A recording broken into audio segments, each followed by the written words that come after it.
bathroom round for a minute. Come on in. And boys, cowboys, you get saloon doors. Saloon doors don't sit now. The swing doors wave. Hi, girls. Eileen. All night on the house for you, mate. Oh, what should we do with them? So, I finally had a chat with Laura. It was awkward, but it felt good to get stuff off my chest. I'll give you the lowdown. I mean, I never really told you how I first met her. Some house party in Clapham. Robbie, my old housemate, introduced us. He'd been saying for weeks we should meet. He brought her over to me as soon as I arrived. She said, I wasn't sure if you drank, but I brought you a glass of wine just in case. I took it from her and we clinked glasses as Robbie scurried away. She grinned at me. Her freckled cheeks squeezed into cute little apples. That's the first thing I noticed about her.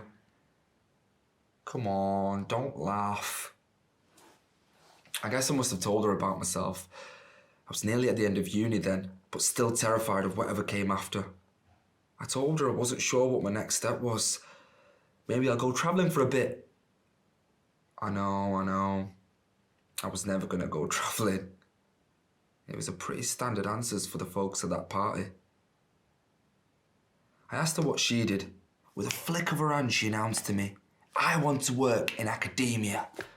Her supervisor said her PhD had the makings of a provocative book. Plus, they managed to pull some strings to get her funding for a big conference the following month. I poured her another drink, and we toasted to her future career. We sunk 2 bottles of wine between us, ended up spread on the settee, barely able to move without our heads spinning. I like manly men like you, she drawled at me. Most guys our age can't grow a beard. I think Asian guys are more manly. She broke into a yawn after that and fell asleep on my shoulder.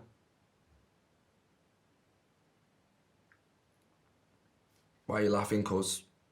I'm the bloody peak of masculine prowess. Anyways, we met up again for coffee the following week. She told me she'd been single for about a year. 15 minutes in, she finally asks it.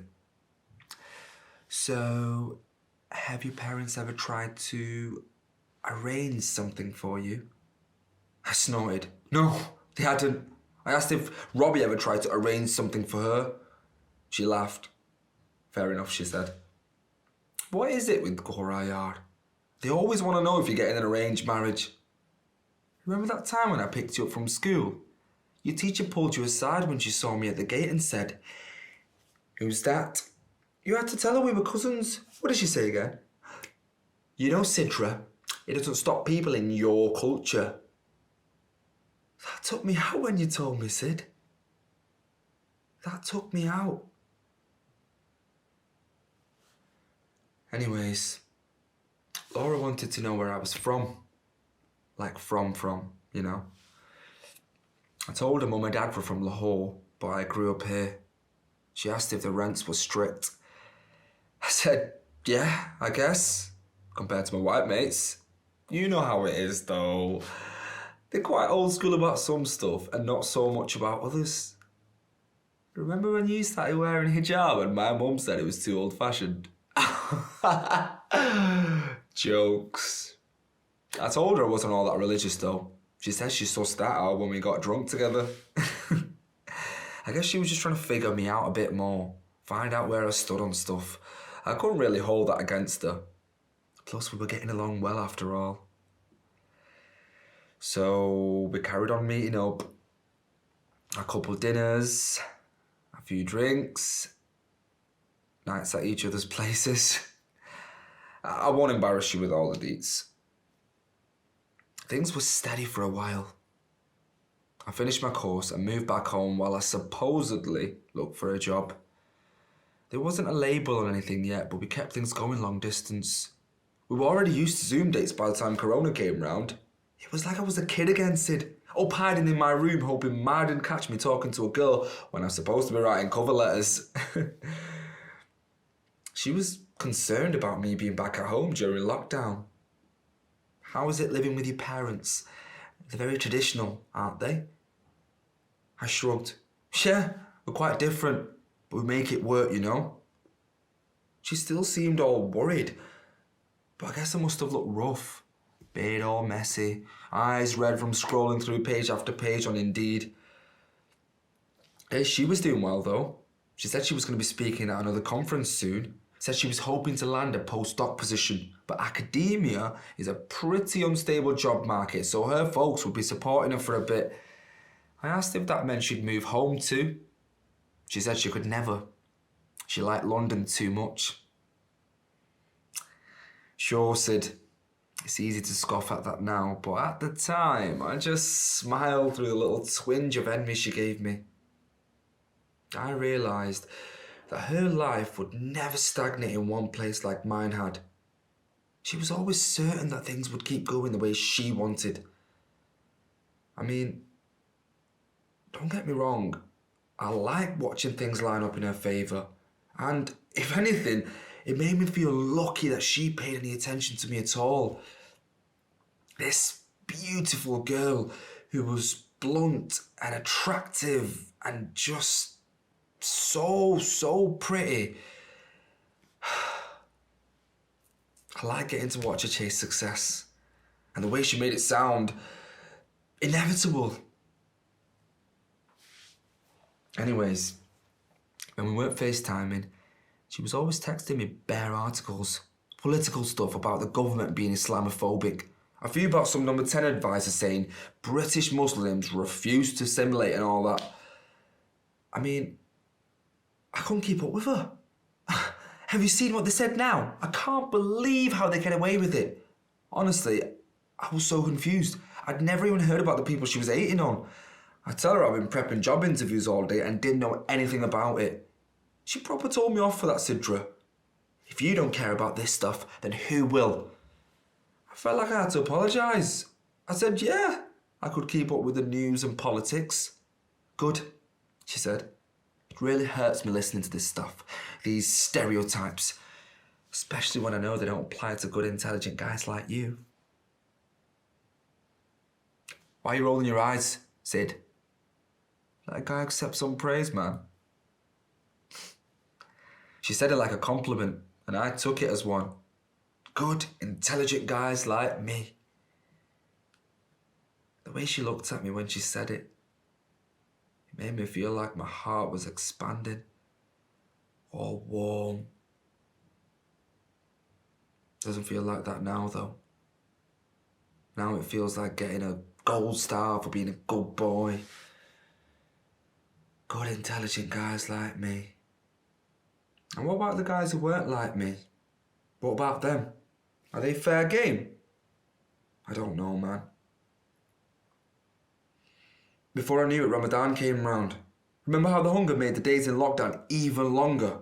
Hot as summer, I remember as well. I know it's bad, but I never bother with it at uni. But this time, being back at home with the world in chaos, it felt good to have that ritual again. Laura couldn't wrap her head round it. You know you don't have to, babe, is what she said to me, with her face all puzzled on my screen. I said, I know, I just want to join in. Feels wrong to eat when no one else in the house is. She laughed and said I could use my allotted hour from Boris to go to a cafe and eat something. I just cringed, Sidra. I said I'd rather just fast than lie. I told her I didn't know why I had to do it. I didn't believe in the spiritual side or anything, but the tradition of it still had an effect on me. The things Ma would cook, the smell of iftar, the way we shared every meal as a family for that 1 month. The times you and Carla came to ours and opened iftar in our garden. It was special. It was my favourite Ramadan. My favourite. I needed it. Laura still seemed all confused when I tried telling her all this stuff. You do you, I guess, is all she said to me. We didn't speak about it again, though she did send me an Eid card. In July, she came up from London. She booked an hotel and we met in the bar downstairs. "You're not drinking?" she said. I told her nah. She asked if I minded if she drank. I said, yeah, that was fine. Her brows furrowed and then she smirked. "I really want to celebrate us meeting up again," she said. "You're not even going to have one drink with me?" I smiled. "That's really sweet, but I'm okay, to be honest." She rolls her eyes and orders 2 pints for us. I ask her why she did that through a smile. She tells me I need to loosen up. We sit awkwardly for a moment until our beers are placed in front of us. Honestly, I've stopped drinking recently, and I feel a lot better. She looked furious. Asked why I didn't mention that before. I said I didn't think it was a big deal. I mean, no one had been going out for drinks for months now anyway. I didn't feel the need to start again.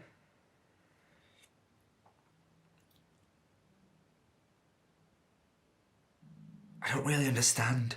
You've always told me you weren't religious," she said. "But you fasted all of Ramadan, and now you're not drinking." "'Cause, is it me or is there no grey area between an Imam and Zayn Malik?" "So what? Do you only eat halal meat now?" she asked me. I tell her no, and she rolls her eyes again. That's hardly consistent. I tell her I've been vegetarian since May. That gets a smile at least.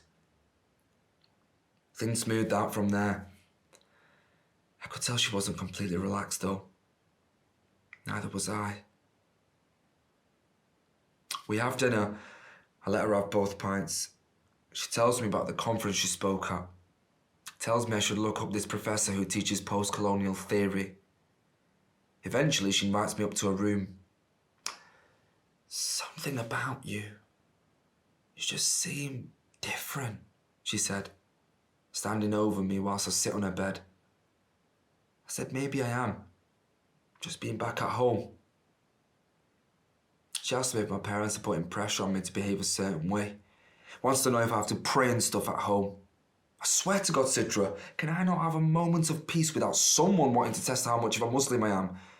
I can't even get Domino's in peace. Once, yeah, this Asian delivery guy gave me side-eye as he handed me a large pepperoni. I give him a tip and he says, "Astaghfirullah, mate. I hope you're guided to the straight path." It was Robbie's bloody pizza as well. I mean, I must have rolled my eyes or said something daft because she got angry at me then. She raises her voice. Says she's only asking because she cares. Says she's noticed me change. I said I have changed, Laura. I'm now unemployed, living in my old kids' bedrooms, cutting my parents' grass every week so I don't feel like a total layabout. She said that's not what she's talking about. I cut her off. "Are you asking me if I believe in God? Is that what you want to know?" I can't answer that. I've never been able to answer that. I don't know if I believe in him, but God is in my head sometimes. The idea of him. I feel good when I don't drink, and I don't know if that's because I feel better in myself or because I can't help but think I'm not sinning. And if you're asking me if I'm Muslim, I can't answer that either. She asked me why the hell could I mention that before. Her face reddened. Asked how the hell I couldn't know. I don't even know what Muslim means. It changes every day of the bloody week. Does fasting make me a Muslim, even if I don't believe? Am I a Muslim if I fast just because I've always done it? Where does my Muslimness come from? Is it in my skin? Is it in my beard? I couldn't stamp it out even if I wanted to, but people always come with more fucking questions. I realised I'd been shouting. Her face reddened even more. She said she knew something like this would happen if she dated a guy like me. She told me I made her feel stupid and unwanted. She said she booked the hotel because she knew I'd be afraid to take her home. Someone like me won't fit in with your way of life. Admit it. Your family's probably too traditional. They think I was immoral, too loud, too opinionated. You've kept me a secret, haven't you? You're afraid of what they might think of me. I winced, cuz I knew she wasn't entirely wrong. I'd kept her at a distance. I never told anyone but you about her. Did I really just leave her treading water? Wondering if she was worth the effort of including the rest of my life. Wondering if I wasn't a different person entirely when I wasn't with her. But she wasn't entirely right, though. Did you ever think I was afraid of what you might think of them? I asked her. She looked all confused, and then she snaps at me. What is that supposed to mean? I grimaced at her. I said, you know what I mean. You know exactly what I mean. You talk about me living at home like I'm stuck with a simple-minded brown folk. I grimaced at her. I said, you know what I mean. You know exactly what I mean. You talk about me living at home like I'm stuck with a simple-minded brown folk, ignorantly following their rules. I let it slide. Even when it felt off to me, I kept letting it slide. I don't know why. Maybe because I agreed with you for a while. I felt myself trail off, Sid. Shame opening like a pit in my stomach. She told me I was being unfair, throwing it all back at her when all she ever tried to do was understand and empathise with me.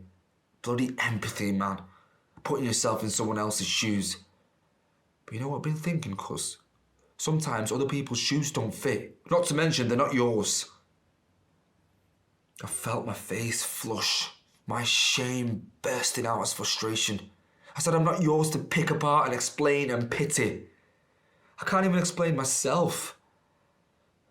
I don't need your professors and your articles to give me half explanations of the life I'm already living, Laura.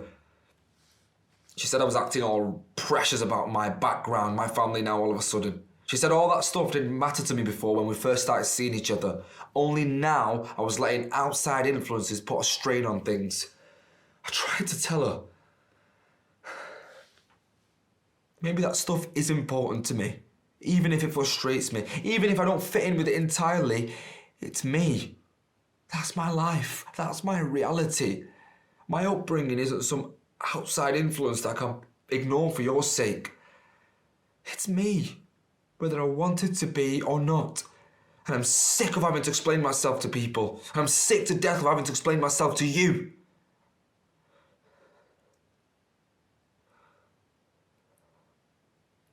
She had started to cry. She told me I should just leave. And I did. I didn't feel good on my way home. Not exactly. But I felt invigorated. That the weight on my shoulders was light and twice as heavy all at the same time. I got home, kissed Mum. Dad was praying upstairs. When I sat on my bed, I realised that my cheeks were red hot and wet from tears. All those things I said to Laura, I'd never said them out loud before. My chest felt so tight and my head was heavy.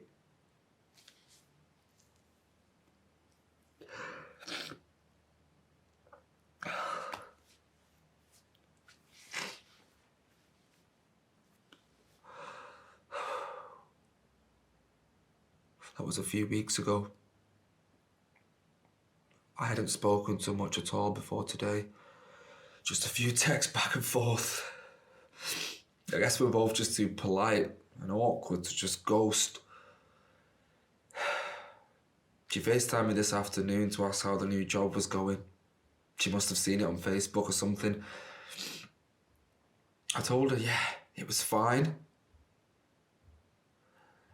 We looked at each other in silence for a minute. She finally pipes up.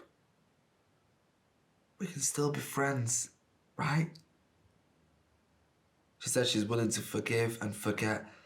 Move on from all the weird vibes. I smiled to myself. Yeah, why not? She asked me if I'd be in London anytime soon. Nah, I don't think so, mate, I said. She looked disappointed. then asked if I was still staying with my parents. Yeah, I like it here. They like having me, I told her. That's great. She smiled smugly. I told her I just wish I had some direction sooner. It's bleak being stuck with nowhere to go. I was always jealous that you knew what you wanted and that you knew that you could get it. I'm not saying that you've got it easy, but I don't just get to stay in London and dream and drink and worry about my next step later. That's not my real life. It was just a fantasy that I got to enjoy around you for a while. Even if it's a bit complicated and confusing, I like being at home. It's been good for me.